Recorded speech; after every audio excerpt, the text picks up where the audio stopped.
Quiero comenzar agradeciendo a los coordinadores, a los profesores García Vitoria y Almudí Cid como coordinadores desde la facultad de este evento, y agradeciendo naturalmente también a Consinter su patrocinio de esta actividad académica de tanta importancia y de tanto interés para la facultad. Bien, vamos a empezar la sesión de hoy sin más dilación, presentando a los tres ponentes que van a dirigirse a todos ustedes. Y como me decía uno de ellos, cuyos currículum vitae, aparte de muy extensos, se encuentra en Internet. Por lo tanto, no vamos a gastar demasiado tiempo, aunque los currículum vitae, ¿verdad?, lo merecerían, en mencionarlos. La sesión se va a organizar de la siguiente manera. Va a empezar disertando el profesor Vallespín Pérez, don David Vallespín, que como saben ustedes es catedrático de Derecho Procesal de la Universidad de Barcelona, con una ponencia de aproximadamente unos 20 minutos en torno a los falsos autónomos desde la perspectiva del objeto de la prueba.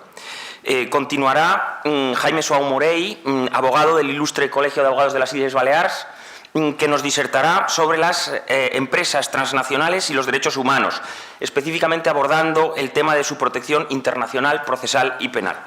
Y finalmente, por otros 10 minutos aproximadamente, tendremos la fortuna de escuchar la intervención de José María Asencio Gallego, que es juez y comparece en su doble condición de juez y también de profesor de la Universidad de Barcelona, que nos va a hablar sobre las acciones penales en defensa del derecho de la obtención vegetal.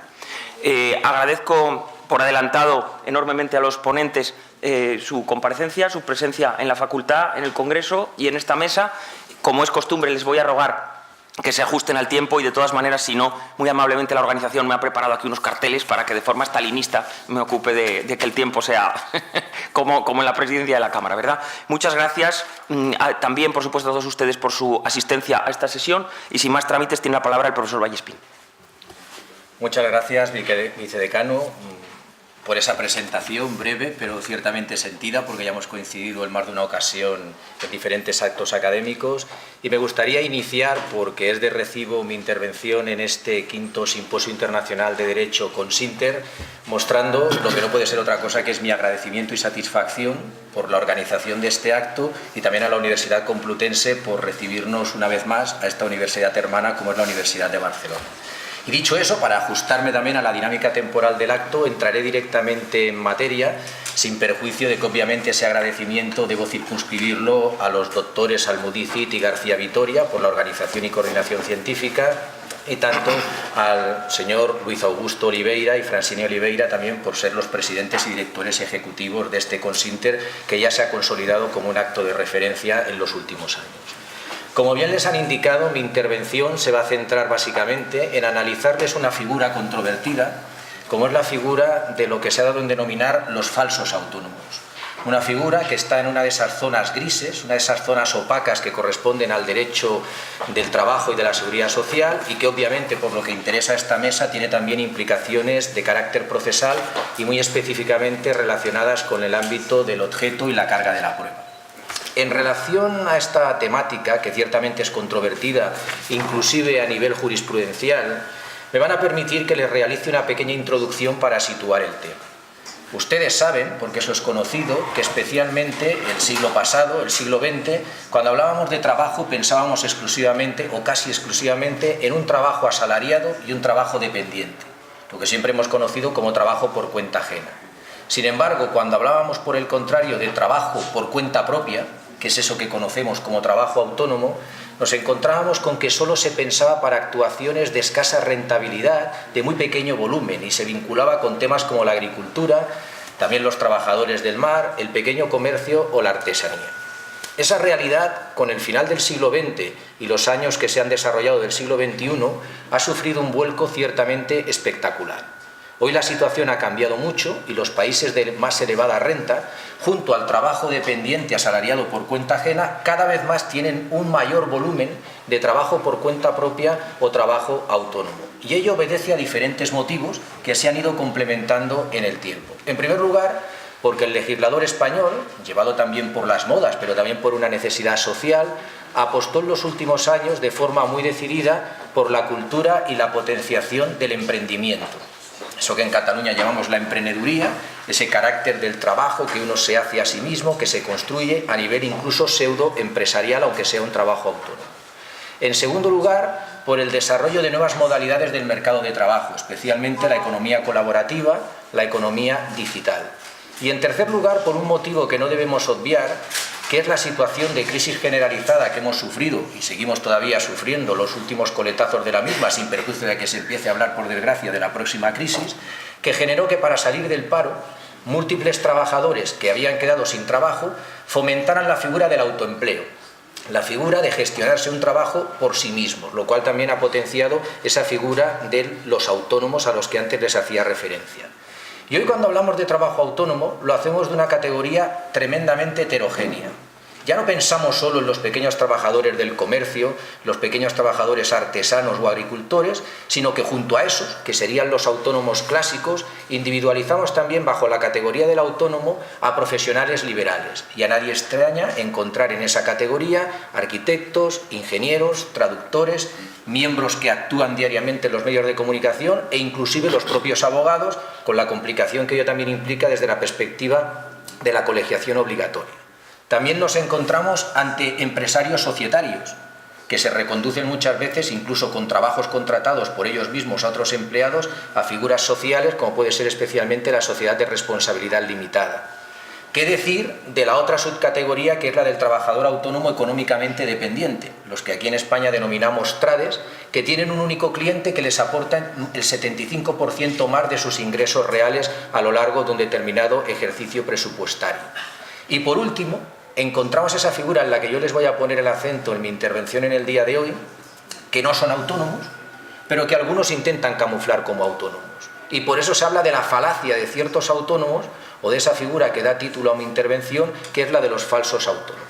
¿Y cuál sería el concepto inicial, en una primera aproximación de concepto, de lo que podríamos entender como falso autónomo? Pues sería ni más ni menos que una persona que trabaja en relación de dependencia y en relación de ajenidad, y lo hace sin sufrir los riesgos o ventura que derivan de una actividad empresarial. ¿Y esto qué es? Esto es un trabajador por cuenta ajena. Sin embargo, ese trabajador por cuenta ajena, ¿qué es lo que es? Se camufla bajo la denominada ingeniería laboral, da lugar a una figura que, aun siendo trabajador por cuenta ajena, cotiza, por ejemplo, en el régimen especial de autónomos de la Seguridad Social, el conocido popular y técnicamente como RETA. De tal forma que ese trabajo tiene la virtualidad que para el empresario que contrata bajo esa figura, que muchas veces se camufla con un arrendamiento de servicios o un contrato de naturaleza mercantil, las cotizaciones son menores por parte del empresario a nivel de seguridad social. Y al mismo tiempo, de producirse una situación de desempleo, la indemnización o no existe o también se reduce mucho en cuanto a su cuantía. Y ese es el espíritu que muchas veces persigue esa operación de camuflaje de un trabajador por cuenta ajena bajo la vestidura de un autónomo cuando realmente no es autónomo. ¿Y el trabajador por qué lo acepta en España esto en los últimos tiempos en múltiples ocasiones? Por dos razones fundamentales. Algunas veces por desconocimiento técnico-jurídico de lo que está firmando, y otras muchas, que yo diría incluso que son la mayoría, por necesidad. Porque con motivo de la crisis que antes he referido, o aceptas esas condiciones que muchas veces son leoninas, si me permiten la expresión, porque no son muy defensoras de los derechos que corresponden al trabajador, pues obviamente no tendrían trabajo. Y ante la necesidad vital, pues se impone la aceptación de esa figura del falso autónomo. Cuando hablamos de las relaciones entre un trabajador autónomo, fundamentalmente por la vía del falso autónomo, y un empresario, hay una primera conclusión a la cual hay que llegar y que es fundamental, y es no dejarnos llevar por lo que dice la dicción literal del contrato. El trabajador y el empresario suscriben un contrato de relación de trabajo, ya veremos si es laboral estricto sensu o no, pero lo que diga el contrato literalmente no nos debe preocupar tanto desde una perspectiva probatoria de índole procesal, sino que lo que verdaderamente debe preocuparnos es determinar si hay una relación laboral estricto sensu entre trabajador y empresario. Y eso se ubica en el terreno de la prueba, en el ámbito procesal, y muy específicamente en quién tiene la carga de la prueba para demostrar si hay una relación de laboralidad o bien esa relación es extralaboral por la vía de la figura del falso autónomo. Y este tema es un tema de indudable actualidad. Y es de indudable actualidad, y les voy a poner 3 pinceladas de ejemplo para que lo entiendan. En primer lugar, en España hay actualmente un plan estratégico de la Inspección de Trabajo y de la Seguridad Social para el bienio 2018-2020, que uno de sus puntos fundamentales es la lucha contra el falso autónomo. Además, con agostidad, si me permiten la expresión, el día 3 de agosto, cuando todo el mundo está prácticamente de vacaciones en España, aprueba el gobierno, el nuevo gobierno del Partido Socialista, conjuntamente con otros grupos parlamentarios, un Real Decreto que es el 997 de 2018, que es un Real Decreto que afecta a las altas y bajas y cotizaciones en seguridad social, facilitando que la Inspección de Oficio del Trabajo y de la Seguridad Social, si detecta un supuesto de falso autónomo, lo que tiene que hacer automáticamente es comunicarlo para que también de oficio, de forma automática, se salga del régimen de cotización esa persona del régimen general de seguridad social y pase al régimen más beneficioso para el empresario, en este caso, que sería el régimen de cotización especial para autónomos. Y eso hace, obviamente, que el tema sea de actualidad hasta tal punto que incluso ayer y hoy, con motivo de la negociación de los presupuestos generales del Estado del año 2019, uno de los temas que está más en boga es qué ocurre con la subida del salario mínimo interprofesional, cómo afecta a las cotizaciones de los trabajadores autónomos y a partir de ahí si esa subida no va a ser perjudicial desde el punto de vista del incremento de sus propias cotizaciones. Cosa que ya ha llevado a la ministra a enmendarse la plana a sí misma y como consecuencia de ello dice que incorporará una excepción a este tema para evitar que nos hagan perjudicados especialmente los autónomos con menos ingresos. Llegados a este punto y situado ya el tema a nivel de la actualidad y la nueva dinámica del trabajo autónomo, me gustaría señalarles, porque yo creo que es muy gráfica y muy importante, una relativamente reciente sentencia del Tribunal Supremo de la Sala de lo Laboral, de la Sala Cuarta, Sala Social, de 8 de febrero de 2018, de este mismo año. Esa sentencia es una sentencia que recayó al hilo de una problemática que se planteó con una empresa de reparación y mantenimiento de ascensores, que para muchos de nosotros es conocida porque la tenemos en el propio ascensor de nuestras viviendas, que es Zardoya Asociados y Otis, especialmente Zardoya con Otis, que empezó el problema en Canarias, pero se extendió a todo el Estado español. Y esa sentencia fijó los indicios probatorios a partir de los cuales una relación ha de tildarse de relación laboral, de trabajo por cuenta ajena y no de trabajo autónomo, por mucho que se haya intentado camuflar bajo la vestidura del trabajo autónomo. Les voy a señalar cuáles fueron esos indicios porque luego nos resultarán útiles. En primer lugar, para concretar que hay una relación laboral stricto sensu entre empresa y trabajador, el Supremo nos dijo que hay que individualizar una existencia de una remuneración que sea fija y periódica y que obviamente se fije en proporción a la actividad prestada. Segundo indicio, que ese falso autónomo carezca de estructura empresarial y que esté inserto en la organización de trabajo de la empresa. Tercer indicio, que el material principal para el trabajo sea suministrado por la empresa. Si es así, es relación laboral. Si el material principal del trabajo lo suministra el propio trabajador, en ese caso será trabajo autónomo.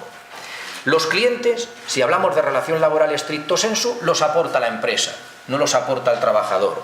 Y por último, la propia empresa se encarga de la formación y de la inspección de ese trabajador, con lo cual hay relación laboral stricto sensu y no habría trabajo autónomo. Y a ello añadió también esa sentencia del Tribunal Supremo de febrero de 2018, una última nota para calificar un contrato de trabajo como laboral stricto sensu, que es el indicio de exclusividad. La exclusividad del trabajo de un trabajador respecto a la empresa sería un condicionante para calificarlo también como relación laboral. Y hasta aquí todos podríamos estar de acuerdo, pero se plantea un problema. El problema que se plantea es cómo trasladar esa teoría general del caso Zardoya Otis a los casos puntuales que se están planteando a día de hoy, sobre todo al hilo de esa nueva economía colaborativa, economía digital, los riders que nos encontramos en cualquier población, sobre todo Madrid, Barcelona, las grandes ciudades, ya sea de Deliveroo, sea de Globo u otra serie de compañías que hacen reparto de mensajería vinculada incluso con restaurantes adheridos en relación a determinados clientes. Y aquí han llegado los problemas. Y han llegado los problemas porque yo les voy a poner ahora un ejemplo de referencia que son dos muy recientes sentencias de distintos juzgados de lo social que han llegado partiendo como mínimo como punto de partida de lo que era la sentencia de febrero del 2018 del Tribunal Supremo a resoluciones absolutamente contradictorias. Les voy a comentar estas dos sentencias y luego les diré cuál me parece a mí, en mi modesta opinión, más acertada y por dónde debería ir la línea de unificación jurisprudencial o reforma legislativa. La primera de esas sentencias es una sentencia del Juzgado de lo Social número 6 de Valencia, que recayó concretamente con fecha 1 de junio de 2018, muy reciente, 1 de junio de 2018. En este caso, se trataba de analizar si un mensajero de la plataforma Deliveroo se dedicaba a la distribución de comida y bebida de la restauración con restaurantes adheridos y si ese trabajador era un falso autónomo o ese trabajador era un trabajador por cuenta ajena. Y aquí la conclusión a la cual llegó el Juzgado de lo Social de Valencia, número 6, en esa sentencia de junio de 2018, fue que estábamos clarísimamente en presencia de un falso autónomo. Que en este caso, bajo ningún concepto había trabajo autónomo o por cuenta propia, sino que había una relación laboral encubierta o camuflada en esa zona gris del falso autónomo. Concretamente, esta sentencia, les voy a resumir mucho, dijo: la relación de este caso concreto del mensajero de Deliveroo tiene todas las notas características de un contrato de trabajo. Primero, porque es voluntario. Segundo, porque es dependiente. Y tercero, porque es ajeno. Que no nos confunda nadie, que es lo que analizaron en el caso concreto, porque ello se camufle bajo la vestidura de un simple arrendamiento de servicios. El rider aporta su bicicleta, aporta su móvil.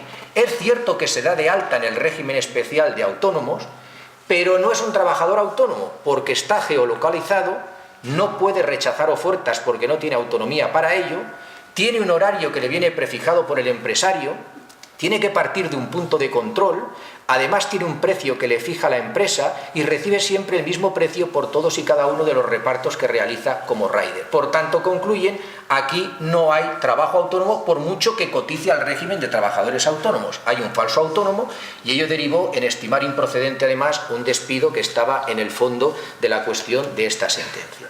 Bueno, hasta aquí podríamos estar de acuerdo en cómo en el caso concreto se aplicó la jurisprudencia que derivaba del caso Zardoya-Otis, pero 2 meses más tarde, un nuevo juzgado de lo social, en este caso más cercano, que es el juzgado de lo social número 39 de Madrid, acogiendo en cierto modo una visión jurisprudencial que deriva de Italia, pero que luego diré yo que a mi juicio contraviene la del Tribunal de Justicia de la Unión Europea, dicta una sentencia de 3 de septiembre de 2018.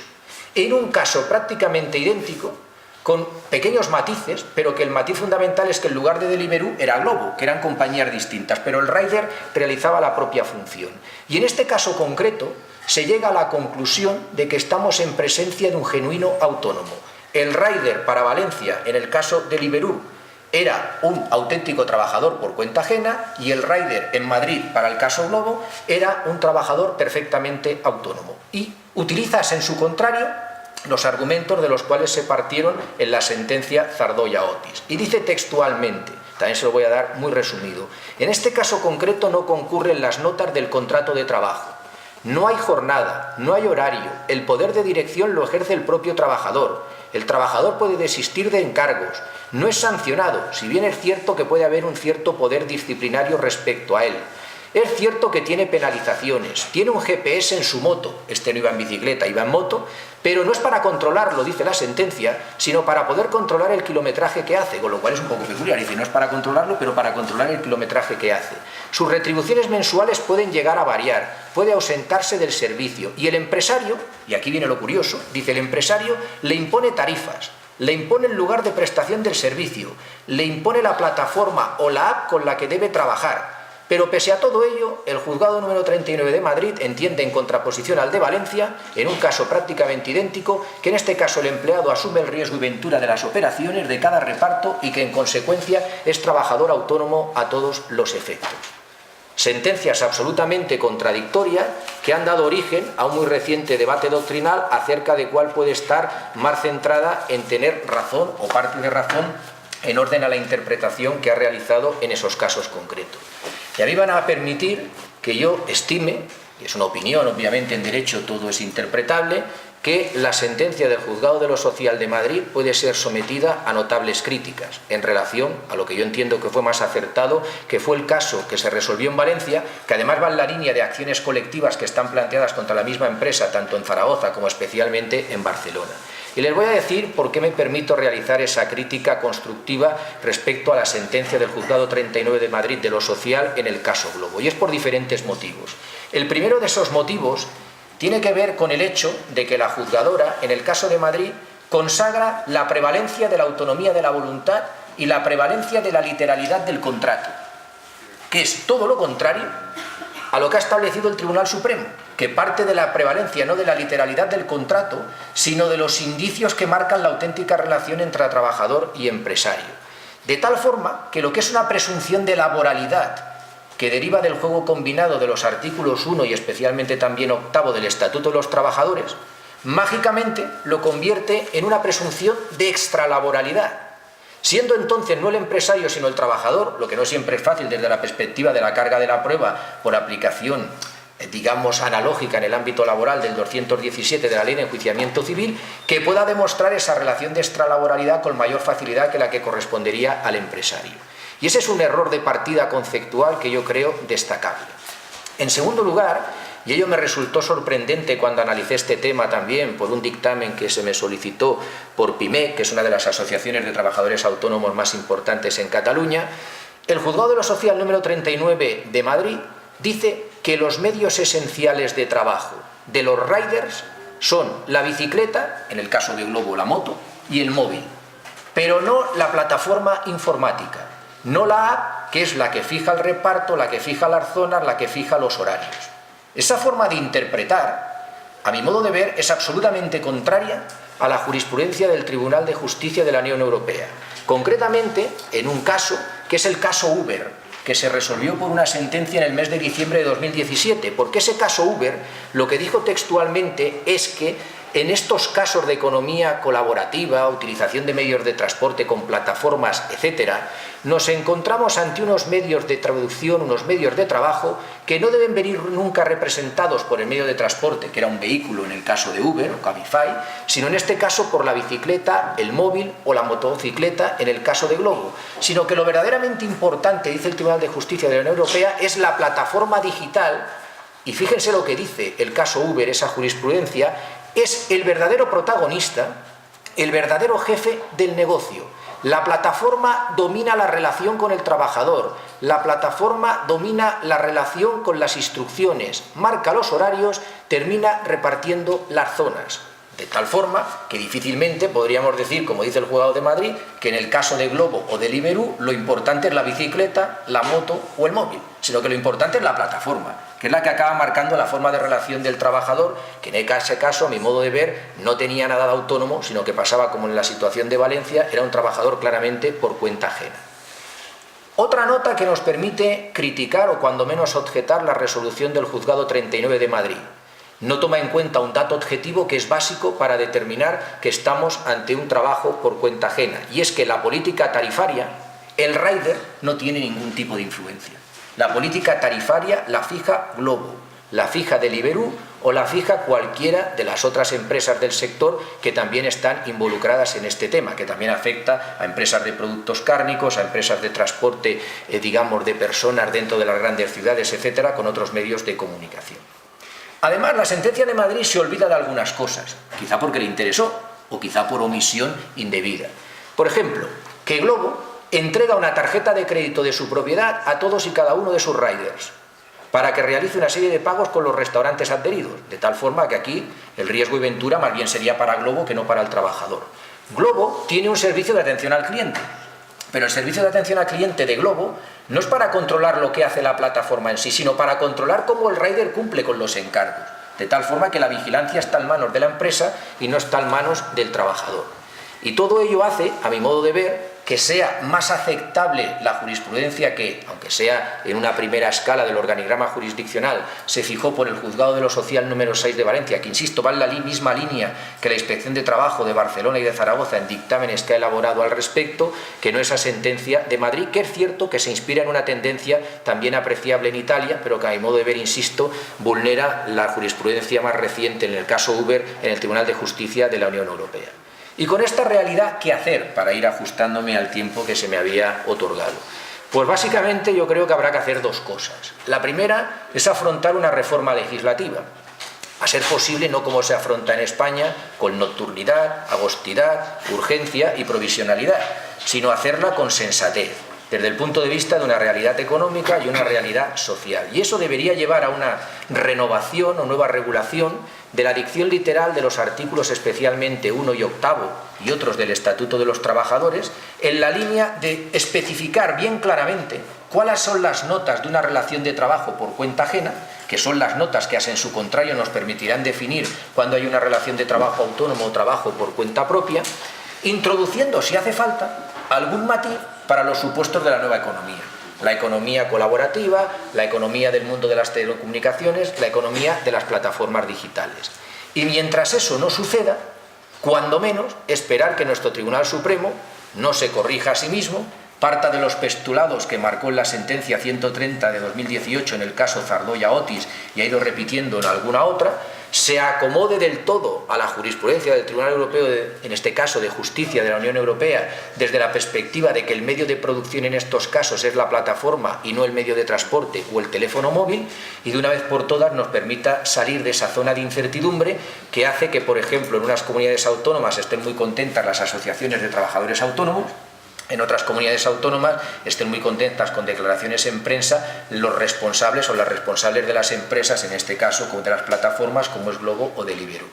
El tiempo dirá, porque además también hay una reforma planteada sobre el régimen especial de los trabajadores autónomos en cuanto a cotizaciones de la Seguridad Social, que no se pudo aprobar cuando se cambió la LETA, que era la ley del Estatuto Autónomo, porque no había mayoría y había muchos temas en discusión. Y en esa línea quizá una fórmula también para acabar con esa lacra del trabajo autónomo encubierto, que no es autónomo porque es un trabajo por cuenta ajena, podría venir determinado por adaptar la cotización a la Seguridad Social a los ingresos reales de los trabajadores autónomos, porque habría menos incentivos a buscar esa ingeniería para pagar menos por parte de las empresas, en el bien entendido sentido también de controlar que subidas aceptables y comprensibles, pero a veces que tienen efecto dominó negativo, como la del salario mínimo interprofesional, puedan acabar penalizando a un colectivo que a veces, cuando tiene que tributar, ya sea por módulo, sea por IVA, sea por IRPF, en el ámbito societario, a veces sale penalizado por una reforma que tiene en cuenta un objetivo, pero no los efectos colaterales.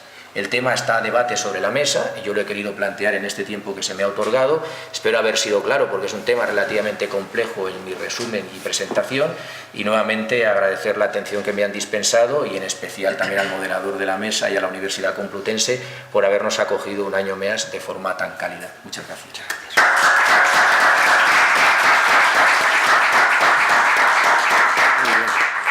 Bueno, pues muchas gracias al profesor Vallespín. Creo que ha quedado clarísima la importancia social y el interés, la actualidad del tema. El profesor Vallespín pues, ha empezado glosando el carácter ciertamente opaco de este sector concreto del derecho en nuestro ordenamiento jurídico, ha diseccionado con precisión de cirujano las distintas formas de trabajo autónomo vinculadas con una cierta autonomía del trabajador, y después ha desenmascarado unas ciertas operaciones de camuflaje que pueden existir en torno a esta cuestión. Ha hecho una glosa perfectamente trazada de las disposiciones de carácter general en vigor, fundamentalmente en materia de seguridad social en este punto, e igualmente un análisis crítico del estado de la jurisprudencia sobre esta relevantísima cuestión. Análisis crítico que ha contrastado, lo cual también es muy de agradecer, con la jurisprudencia del Tribunal de Justicia de la Unión Europea, para finalmente hacer una propuesta concreta y definida sobre una reforma normativa que probablemente pudiera acabar o en alguna medida revertir los problemas de esta controversia jurisprudencial y social. De manera, profesor Vallespín, que muchas gracias por tan brillante intervención. A continuación va a hacer uso de la palabra don Jaime Suau Morey, que nos va a disertar en torno a unos 10 minutos acerca de las empresas transnacionales y de los derechos humanos, y en concreto en lo que se refiere a su protección internacional, procesal y penal. Muchas gracias, querido Jaime, tienes la palabra. Muchísimas gracias, señor Vigano, moderador, a la organización, Consinter, de este simposio, tanto el aspecto externo de esta organización como el aspecto interno, que ha sido un verdadero éxito, y decirles que intentaré en poco tiempo esbozar el problema que se ha anunciado por parte del moderador de las empresas transnacionales en relación con el mundo de la globalización, la extensión de las empresas filiales, las cadenas de suministros, como se les llama actualmente, en un mundo que todos sabemos cada vez más pequeño, más globalizado y, por lo tanto, más difícil de regular, porque si esta regulación ya es difícil en pequeños estados, en distintas comunidades que tienen su derecho especial, etcétera, en las comunidades de vecinos incluso, pues mucho más cuando nos estamos refiriendo a un mundo globalizado. Quiero dejar claro que en la visión que yo voy a intentar dar ahora voy a los aspectos patológicos del funcionamiento de la empresa, pero claro, No se puede olvidar que la empresa es un motor social importante, es un motor productivo importante, es un dador de trabajo, es un dador de servicios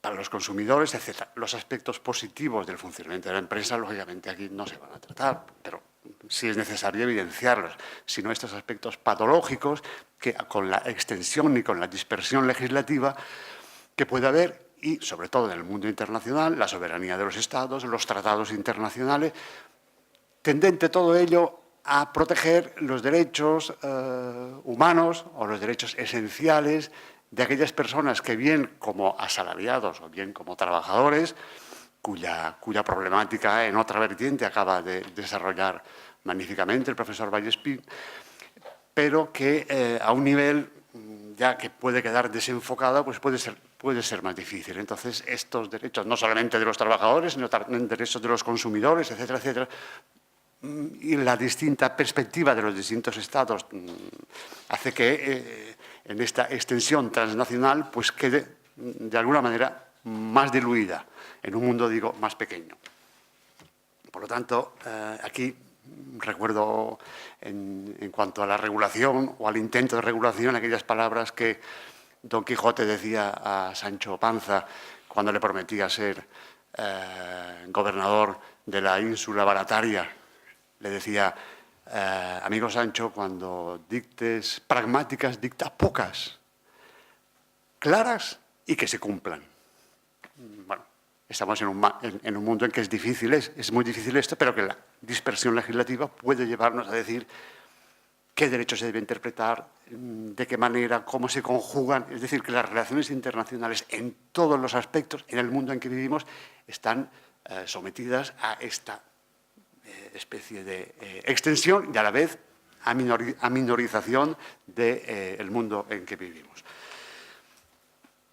La empresa tiene derechos y tiene deberes. En cuanto a los deberes que tiene la empresa, por la trascendencia que tiene en todos estos aspectos, en todas esas facetas y en todas estas vertientes, a veces pues, son difíciles de regular.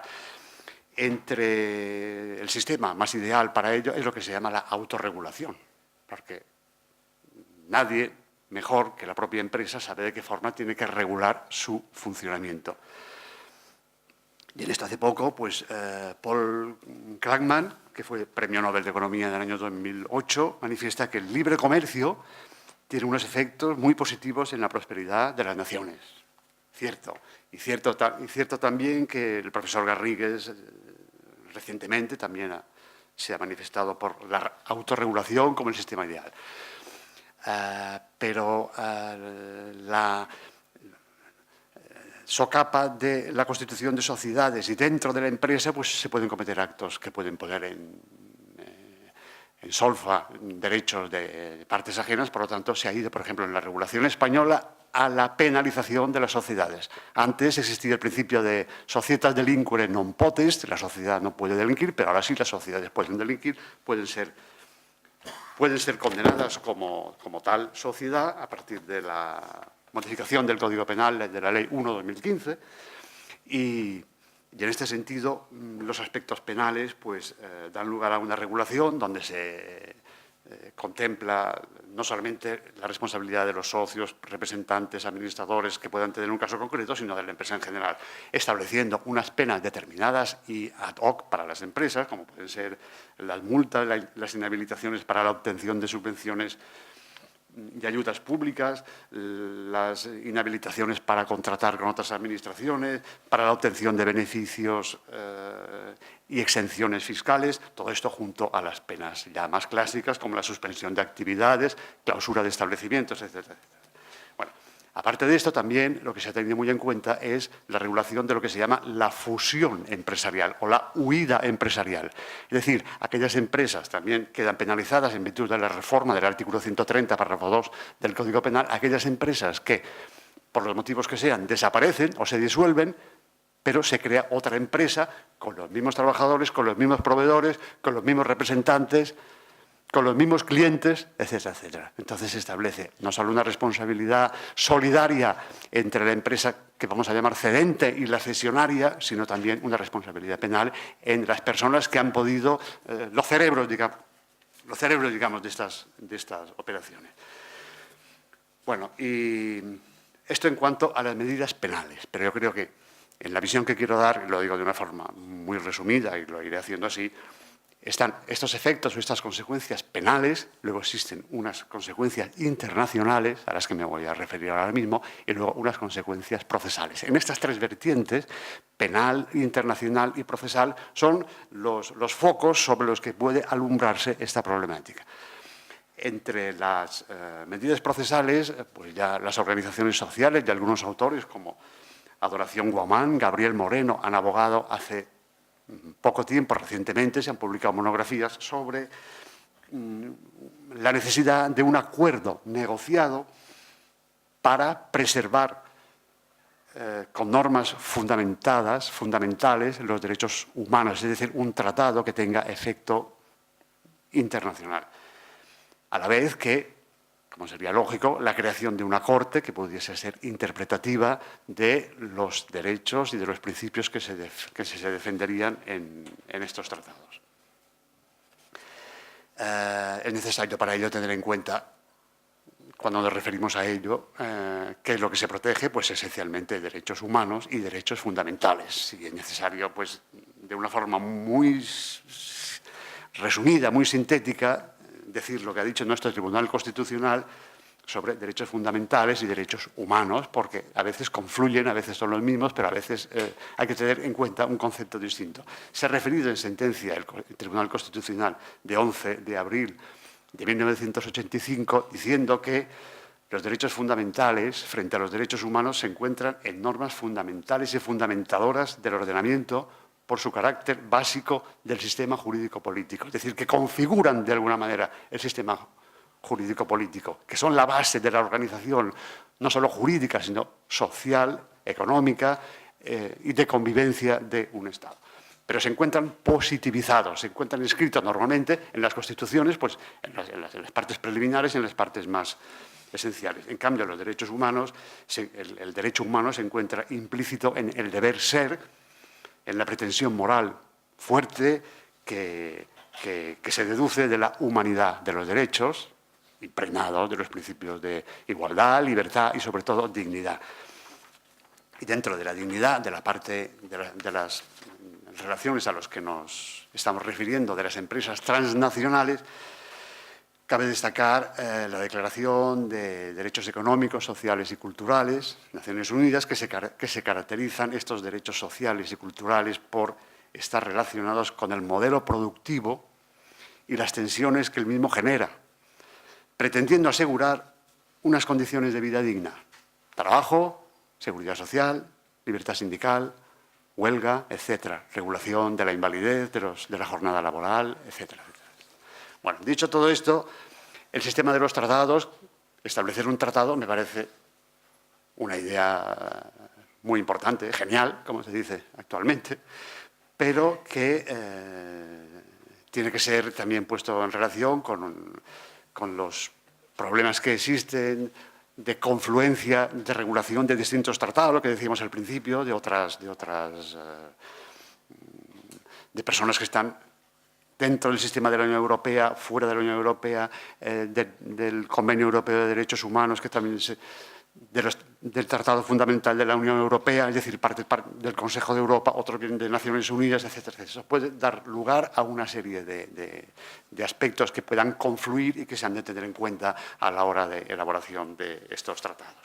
Y dicho sea muy por encima, también decir y referirnos que desde el punto de vista ya último procesal, lo que es importante cuando estamos hablando de estos límites a la soberanía, o sea, de estos tratados, son los sistemas de ejecución de lo dispuesto por estas cortes internacionales, por estos tribunales internacionales, ejecución de lo dispuesto, porque aquí es cuando confluye, se hace dificultosa a veces la ejecución, el cumplimiento de estas declaraciones de las cortes internacionales declarativas de que se ha vulnerado el texto que ellos interpretan, porque no hay que olvidar que estos tribunales internacionales son tribunales de un texto, de un convenio, así como el Tribunal Constitucional no es un tribunal que está dentro de la jurisdicción ordinaria, sino que es un tribunal que juzga sobre una cosa, aunque tenga 1000 aspectos, que es juzga sobre la Constitución. El Tribunal Europeo de Derechos Humanos juzga sobre el Convenio Europeo de Derechos Humanos. El Tribunal de la Unión Europea juzga sobre la Carta Fundamental de Derechos de la Unión Europea, etcétera, etcétera. Pues esta ejecución de estas sentencias, pues por ejemplo, el Tribunal Europeo de Derechos Humanos pues ha tenido una regulación bastante dinámica. Existe el Comité de Ministros que se encarga de ello, que lleva un cierto control, esto por una parte, y por otra parte existe la obligación pecuniaria, que en la misma sentencia se establece,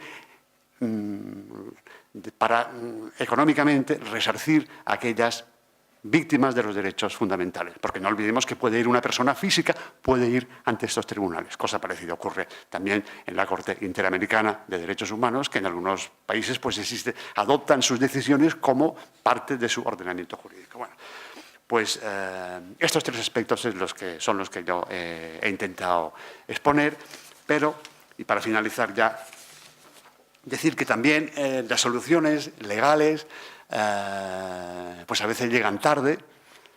Las soluciones para ajustarse a derechos necesitan su tiempo, no existe una justicia express. Buena prueba de ello que existe la justicia cautelar, las decisiones rápidas adoptadas al inicio del proceso, que luego serán o no fundamentadas al final del mismo, pero la justicia es lenta, entonces habría, creo yo, que arbitrar una serie de sistemas para que sea operativa la reparación de estos derechos humanos o de estos derechos fundamentales que se lleva a cabo como consecuencia de la globalización. Yo había apuntado, por ejemplo, pues a adoptar o pensar en soluciones relacionadas con el aseguramiento de determinadas responsabilidades, el potenciamiento de la forma en que se quiera de agencias mundiales de información controlada, arreglada, con traducciones rápidas, con traducciones fidedignas, porque estamos hablando de distintos idiomas, distintos estados, una conexión entre estos sistemas de traductor, una conexión entre abogados que tengan una preparación especial internacionalizada sobre derecho internacional y sobre derechos de tratados para que puedan poner remedios de una forma rápida y sin tener que estudiar ni que demorar el enfoque de determinadas cuestiones. Y, en fin, quizás unos fondos de previsión con compensación entre los estados para poder resarcir de una manera rápida. Bueno, todas estas posibles soluciones que doy en este momento en ningún modo son sustitutivas de nada, sino que son complementarias a tener en cuenta, pero siempre teniendo en cuenta el principio de la legalidad y el principio de la convencionalidad, es decir, el principio de las convenciones, de lo establecido en los tratados y en las convenciones internacionales, que lo ideal sería que se cumpliesen por propia iniciativa de los Estados, cosa que a veces es difícil porque a veces hay que tener en cuenta que confluye y que la ejecución de estas sentencias cuando van en contra de sentencias firmes dictadas en los Estados, pues puede ser en cierta forma conflictiva. Nada más, muchísimas gracias y reitero agradecimiento y enhorabuena por la organización del Congreso, del simposio.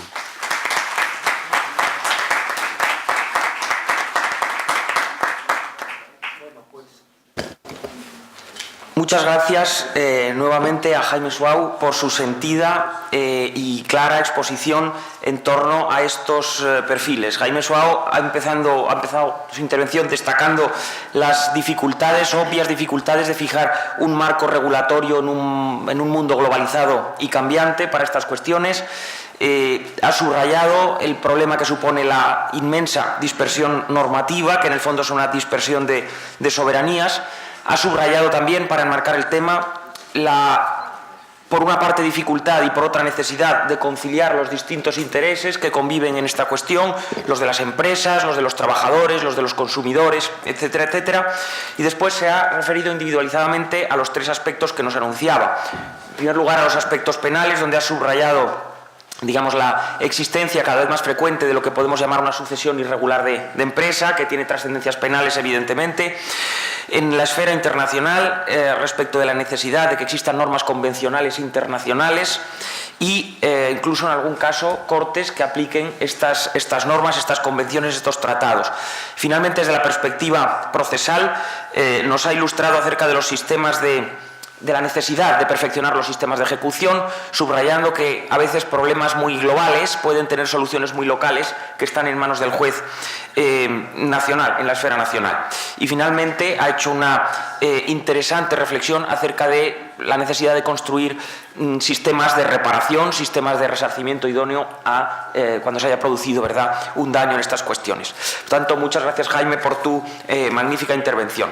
A continuación, por un tiempo análogo, quiero agradecer por adelantado la ponencia a José María Asencio Gallego, que va a tener la amabilidad de disertar acerca de las acciones penales en defensa del derecho de la obtención vegetal. José María.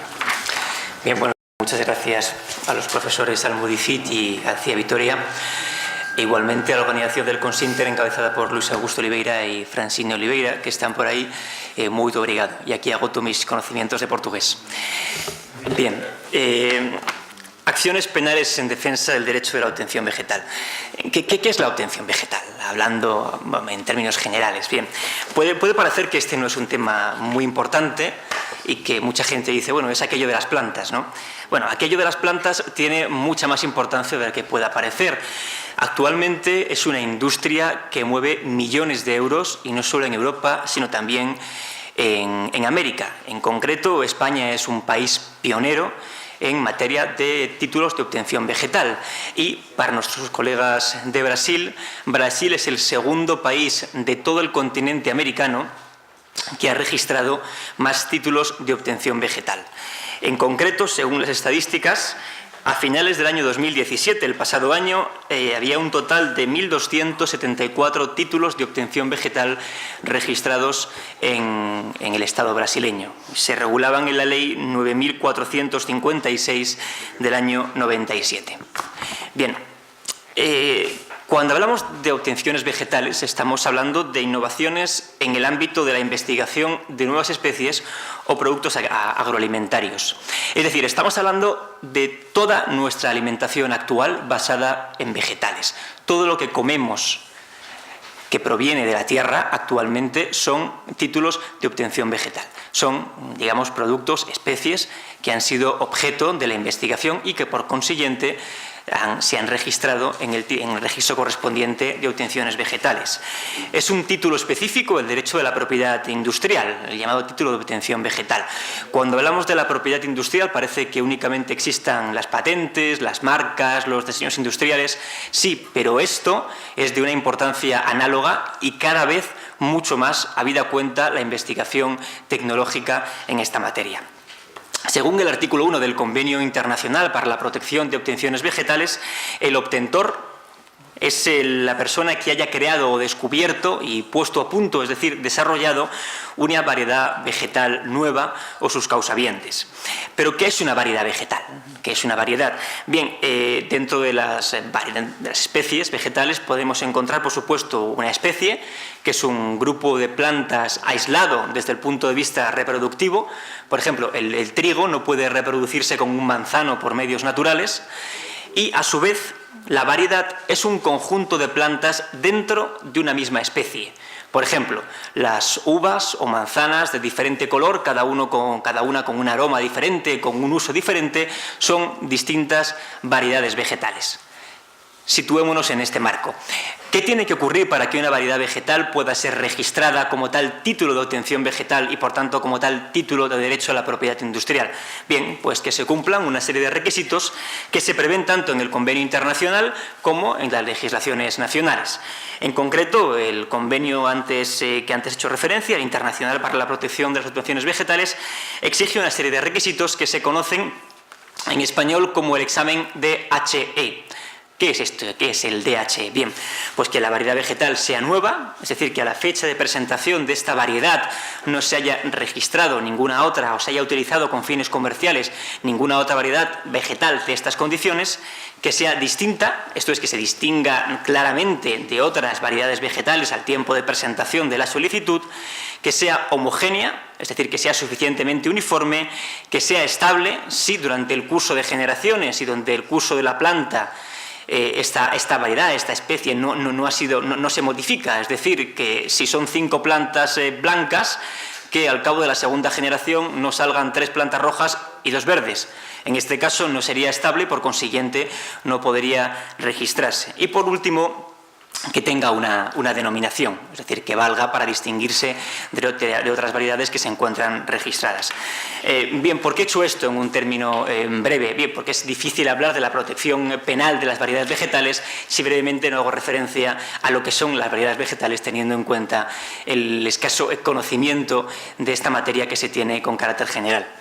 Llegados a este punto, la variedad vegetal, como cualquier título de propiedad industrial, puede ser protegido en 2 ámbitos diferentes, el ámbito civil y el ámbito penal. En el ámbito civil, en España, tenemos la Ley 3/2000 de régimen jurídico de protección de las obtenciones vegetales. En el Código Penal, a diferencia del civil, se sancionan los ataques más graves, más intensos contra el derecho del titular de la obtención vegetal, haciendo uso del principio, todo el mundo conocido del derecho penal, del principio de intervención mínima de este derecho. Es cierto que el Código Penal, en su primera redacción, en el año 95, no preveía ningún delito contra el título de obtención vegetal. Sí que, en cambio, lo preveía cuando se vulnerase el derecho a la marca o el derecho a la patente. ¿Y qué hizo la doctrina? Bien, pues la doctrina se dividió en 2 grupos y una parte, un sector minoritario, dijo, bien, como no existe ninguna regulación para la obtención vegetal, en el supuesto de que alguien infrinja este derecho del obtentor, del que ha registrado una variedad vegetal nueva, apliquemos el delito contra cualquier derecho de propiedad industrial, apliquemos contra el derecho de patente o el derecho de marca. Bien, otro sector de la doctrina mayoritaria dijo, esto no es posible, puesto que sería una analogía in malam partem. Si no existe un delito específico para una conducta específica, no es posible aplicar analógicamente otro precepto penal para sancionar esta conducta. Esto, afortunadamente, ha quedado sin ningún tipo de contenido. Esta discusión doctrinal se zanjó con la Ley Orgánica 15/2003, que sí que específicamente preveyó un delito contra el derecho del obtentor de una variedad vegetal nueva y posteriormente fue modificado por la Ley Orgánica 1/2015, que se incluyó en un pequeño apartado en el artículo 274 del Código Penal. No voy a leerlo, lo tienen, como antes ha comentado el moderador, en Internet, como casi todo hoy en día. Vuelvo a repetirlo, es un pequeño artículo, un mínimo artículo dentro del que regula los delitos contra las patentes y que aconsejo su lectura, habida cuenta el tiempo corto que requiere la misma. Este artículo se encuentra en el título 13º del libro 2 del Código Penal, por tanto, delitos contra el patrimonio y contra el orden socioeconómico, y a su vez en el capítulo 11º de los delitos relativos a la propiedad intelectual e industrial, al mercado y a los consumidores, y por último dentro de la sección 2 de los delitos relativos a la propiedad industrial. Por tanto, ¿qué bien jurídico protegido tendremos en estos delitos contra la obtención vegetal? Bien, por un lado tenemos evidentemente se trata de un delito contra la propiedad industrial y por tanto se protege el derecho exclusivo de uso y explotación de los objetos amparados por este título de propiedad industrial en sentido amplio. Y como derivación, la competencia leal entre los empresarios y comerciantes sobre la prohibición de usurpar invenciones ajenas. Más tarde, la jurisprudencia dirá que también se protege, por supuesto, por derivación al mercado y a los consumidores. Y por otro, y más concretamente, como he dicho antes, al ser la obtención vegetal una variedad del título de propiedad industrial, se protege, por supuesto, los derechos exclusivos de uso y explotación del beneficiario de este título de propiedad, de este título de obtención vegetal. En concreto, según la Ley Española 3/2000, el derecho exclusivo del obtentor a realizar una serie de actos que son la producción o multiplicación, el acondicionamiento con fines a la producción o multiplicación, la oferta en venta, la venta o cualquier otra forma de comercialización, la exportación, importación o la posesión para cualquiera de estos fines. Por tanto, cualquiera de estos actos necesitarán siempre del consentimiento, la autorización del titular del título de obtención vegetal. Pero claro, ¿qué ocurre cuando se infringen cualquier tipo de estos actos? ¿Qué ocurre cuando otra persona, qué ocurre cuando el sujeto activo del tipo delictivo realiza cualquiera de estos actos que acabo de relatar sin el consentimiento del titular del título de obtención vegetal? Bien, pues puede ocurrir, como antes he dicho, una sanción civil, no voy a hacer referencia a la misma, puesto que no es objeto de esta ponencia y el tiempo apremia, y una protección penal que, como he dicho antes, se circunscribe a los ataques más graves. El sujeto activo de estos delitos admite varios tipos, varias formas. Lo más frecuente es que sea una persona jurídica. Es cierto que puede ser una persona física, pero lo más frecuente es que sea una persona jurídica. Nos encontramos en el ámbito, en primer lugar, de las empresas que en el marco de actividades ilícitas relacionadas con el espionaje industrial se dedican usualmente a usurpar invenciones ajenas. Estamos, por tanto, en el ámbito de la delincuencia organizada. También puede ocurrir, y es la otra opción, que se trate de empresas que en el marco de una actividad lícita de vez en cuando utilicen una invención ajena, de vez en cuando utilicen un título de obtención vegetal para producir otro tipo de variedades. Bien, pero básicamente lo más común en este tipo de delitos es que sean cometidos por personas jurídicas y, sobre todo, por supuesto, como ha comentado el profesor Suau previamente, porque en el Código Penal español se eliminó el principio de societas delinquere non potest para introducirse básicamente el principio contrario, que las sociedades pueden delinquir siempre y cuando esté previsto expresamente que ese delito pueda ser cometido por una empresa, por una entidad mercantil, cosa que sí que ocurre expresamente en el Código Penal en los delitos contra la propiedad industrial. El sujeto pasivo, ¿quién puede ser? El sujeto pasivo de este delito, como he dicho antes, es el titular del título de obtención vegetal, quien haya registrado este título de propiedad industrial. Puede ser un horticultor no profesional, un agricultor, un científico, una institución dedicada al fitomejoramiento, una palabra un tanto extraña, pero que básicamente consiste en una selección de vegetales, una empresa dedicada expresamente a este tipo de actividades. Y, básicamente puede realizar, evidentemente puede ser, como he dicho, una persona física o una persona jurídica, tanto el sujeto activo como el sujeto pasivo. ¿Qué ocurre con el solapamiento de conductas? Es cierto que en la ley civil y en la ley penal se prevén unas conductas cuasi similares a la hora de obtener una sanción civil o una sanción penal. Esto es un problema, el solapamiento de conductas. Yo entiendo que no, puesto que en realidad no lo hay. El tipo penal, evidentemente, se reserva para las infracciones más graves, pero el tipo penal se reduce considerablemente el ámbito de sanción civil. En el ámbito civil no solo se sancionan el material vegetal de reproducción o multiplicación, es decir, no solo se sanciona cuando una persona, cuando un sujeto activo, digamos que multiplica este material vegetal de reproducción, sino que también se centra en el producto de la cosecha o cualquier producto que venga directamente derivado de este material vegetal de reproducción o multiplicación, cosa que no ocurre en el ámbito penal. En el ámbito penal únicamente se centra en este material vegetal de reproducción o multiplicación y no en el producto de la cosecha. Por tanto, cuando tenemos cualquier tipo de infracción relativa al producto de la cosecha, habríamos de acudir al ámbito civil y no al ámbito penal. Puede ser discutible, pero es lo que establece la ley y lo que tenemos es una restricción, a mi juicio, importante y necesaria del ámbito penal. ¿Qué ocurre con el elemento subjetivo? Y con esto termino, habida cuenta que son 10 minutos y no quiero, por supuesto, que me saquen el papelito. Bien, ¿qué ocurre con el elemento subjetivo? Muchas veces se dice, para que pueda existir este delito se requieren dos elementos subjetivos. Un elemento subjetivo del injusto, pero por supuesto dos elementos subjetivos que son, en primer lugar, el conocimiento del registro. Es decir, el sujeto activo, quien comete este delito, tiene que tener un conocimiento claro de que el producto, de que el título de obtención vegetal, el producto alimentario, la plantita, ha sido registrada por otra persona. Si lo desconoce, es discutible, si desconoce que ha sido registrado, es discutible si cabe o no el error. A mi juicio sí, puesto que se exige expresamente este conocimiento del registro del título de obtención vegetal. Y por supuesto, que no exista consentimiento del titular del título de obtención vegetal, si existe el conocimiento del titular y, por supuesto, el consentimiento para que otra persona utilice el título que él ha registrado de propiedad industrial, difícilmente puede haber ni siquiera una sanción civil. Pero claro, también tenemos un elemento subjetivo del injusto en el tipo penal, que no existe en el civil, que es que la conducta se realice con fines agrarios o comerciales.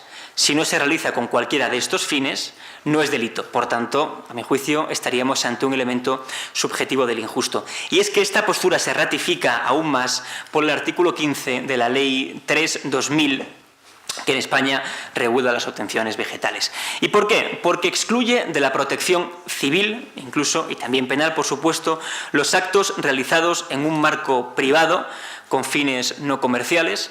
Aquí tenemos, por ejemplo, el famoso huerto urbano que nuestra alcaldesa de Madrid ha querido instaurar. Eso, por supuesto, si se realizan con fines no comerciales, no tenemos una infracción del derecho de propiedad industrial. Tenemos los actos realizados a título experimental, los actos que se realizan en la Universidad Complutense de Madrid de investigación de variedades vegetales. Esto no tiene ningún tipo de finalidad agraria o comercial, sino únicamente la investigación en materia de nuevas obtenciones de nuevas variedades vegetales. Y por último, los actos realizados con fines a la creación de nuevas variedades vegetales, siempre y cuando se cumplan una serie de requisitos que considero necesario hacer referencia ahora. ¿Qué ocurre incluso con la penalización de la conducta imprudente? Bien, el artículo 12 del Código Penal es claro en este aspecto, es decir, no se admiten más conductas imprudentes que las expresamente previstas en el Código Penal. En este delito no existe esta posibilidad de comisión imprudente. Por tanto, únicamente sería posible una comisión de esta conducta con dolo directo, sea de primer grado o de segundo grado. ¿Cabe el dolo eventual en estos casos? Bueno, es a mi juicio un tanto complicado admitir la posibilidad de comisión de estos delitos por el dolo eventual, teniendo en cuenta fundamentalmente que se exige el conocimiento del registro de la variedad y, por supuesto, el consentimiento del titular para emplearla. Este es el marco general de las variedades vegetales. Me hubiera gustado incidir mucho más, teniendo en cuenta que hablar de la protección penal requiere, por supuesto, hablar previamente de lo que es una variedad vegetal. He intentado hacerlo de la manera mejor posible para que todo el auditorio pudiera entenderlo en el tiempo corto, en estos segundos que se me han proporcionado, y espero haber arrojado un poco de luz en esta materia que adolece de una oscuridad sin precedentes en la propiedad industrial y, por supuesto, para nuestros colegas brasileños, y que tengan en cuenta y que conozcan que su país es igualmente, al igual que España, pionero en el registro de variedades vegetales y, como he dicho antes, el segundo país de Latinoamérica, del continente entero americano, en el registro de títulos de obtención vegetal, solo después de Estados Unidos, pero antes de Canadá y de México. Muchas gracias.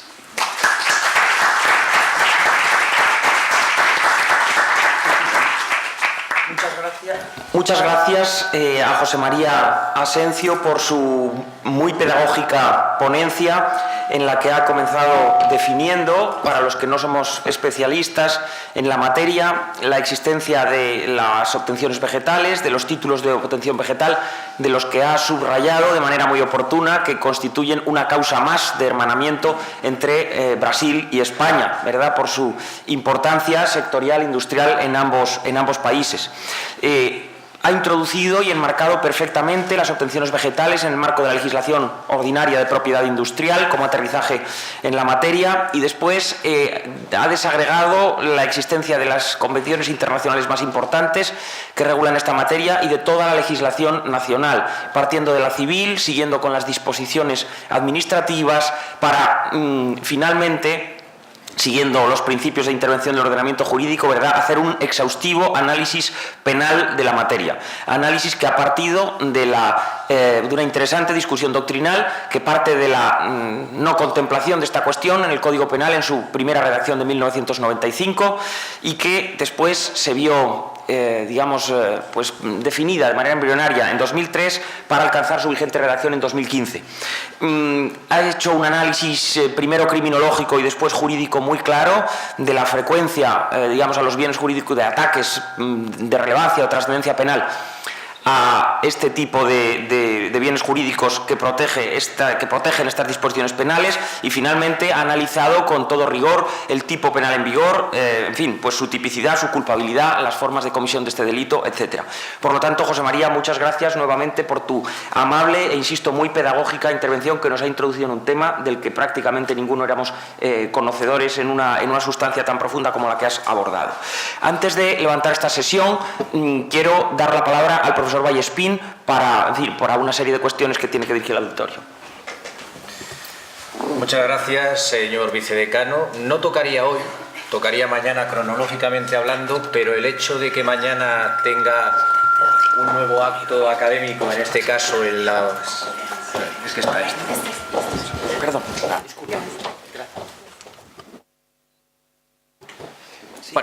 vuelvo a iniciar la intervención. Ahora sí, ¿no?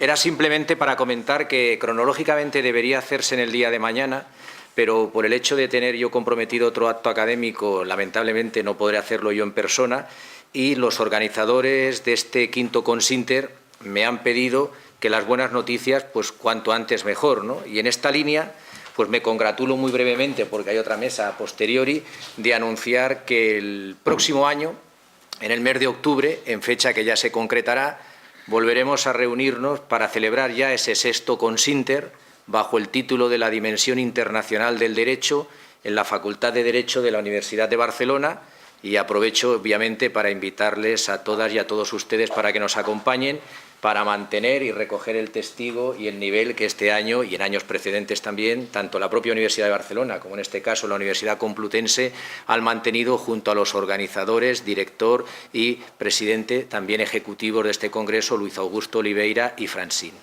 Al año que viene nos vemos y si es antes, pues mucho mejor en otro ámbito, y en el Consinter número 6 estaremos todos trabajando por la hermandad entre Brasil y España una vez más. Bueno, pues tras esto...